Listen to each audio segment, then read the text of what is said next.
ಯಾವ ರೀತಿ ಪ್ಲಾಂಟೇಶನ್ ಮಾಡ್ತಾರೆ ನಿಮ್ಗೆ ತೋರಿಸ್ತೀವೋ. ಇದು 1 2 3 4 5 6. ಈ ಬೀಜೋಪಚಾರ ಯಾವ ರೀತಿ ಮಾಡ್ಬೇಕಪ್ಪ ಅಂದ್ರೆ, ಇವತ್ತು ನಾವು ಬಸವರಾಜ್ ಮಗ್ದುಮ್ ಅವರ ತೋಟಕ್ಕೆ ಬಂದಿದ್ದೀವಿ. ಅವರು ಇವತ್ತು ವೀಳ್ಯದೆಲೆ ಪ್ಲಾಂಟೇಶನ್ ಮಾಡ್ತಾ ಇದ್ದಾರೆ. ಅದಕ್ಕೆ ಅದರ ವೀಳ್ಯದೆಲೆ ಯಾವ ರೀತಿ ಪ್ಲಾಂಟೇಶನ್ ಮಾಡಬೇಕು ಅದನ್ನು ಸವಿಸ್ತರವಾಗಿ ನಿಮಗೆ ಮಾಹಿತಿ ಕೊಡುವಂಥ ಪ್ರಯತ್ನ ಮಾಡ್ತೀವಿ.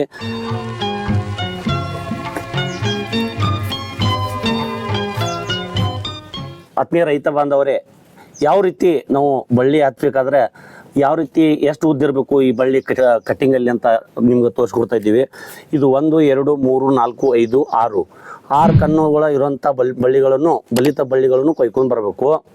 ಅದೇ ರೀತಿ ಇದನ್ನು ಮೊದಲಿಗೆ ನಾವು ಟ್ರೀಟ್ಮೆಂಟ್ ಕೊಡಬೇಕಾಗತ್ತೆ. ಈ ಬೀಜೋಪಚಾರ ಯಾವ ರೀತಿ ಮಾಡಬೇಕಪ್ಪ ಅಂದ್ರೆ, ಇದು M45 30 ml 20 ಲೀಟರ್ ನೀರಿಗೆ ಹಾಕಿ ಇದನ್ನು ಬೀಜೋಪಚಾರ ಈ ರೀತಿ ಮಾಡಬೇಕಾಗತ್ತೆ. ಇದು ಈ ಥರ ನೀರಲ್ಲಿ ಮುಣಿಸ್ಬೇಕು, ಎದ್ದು ತೆಗಿಬೇಕು.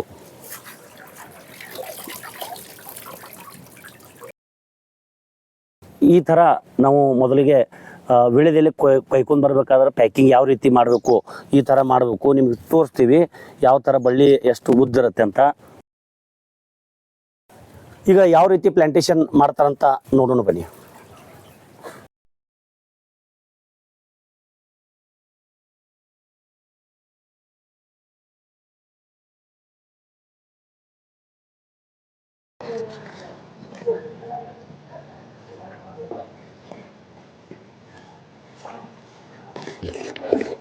ಯಾವ ರೀತಿ ಪ್ಲಾಂಟೇಶನ್ ಮಾಡ್ತಾರೆ ನಿಮ್ಗೆ ತೋರಿಸ್ತೀವೋ.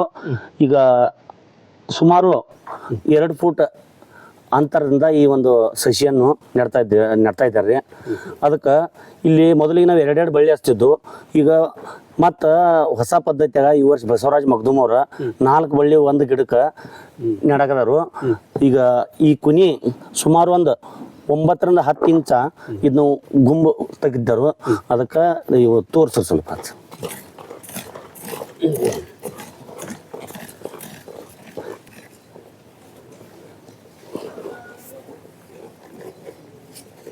ಈ ರೀತಿ ಮೊದಲು ಮಣ್ಣು ಹಾಕ್ಕೋಬೇಕು.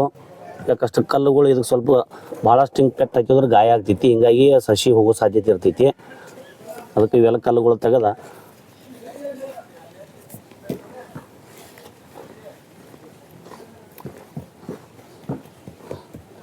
ಸ್ವಲ್ಪ ಹಗುರವಾಗಿ ಈ ರೀತಿ ಒಂದು ಸ್ವಲ್ಪ ಬಡಿಬೇಕಾಗ್ತೈತಿ. ಆಮೇಲೆ ಇದ್ರ ಮ್ಯಾಗ ಮತ್ತು ಈ ಥರ ಸ್ವಲ್ಪ ಹಿಂಗೆ ನಿಧಾನವಾಗಿ ಭಾರ ಹಾಕ್ಬೇಕಾಗ್ತದೆ.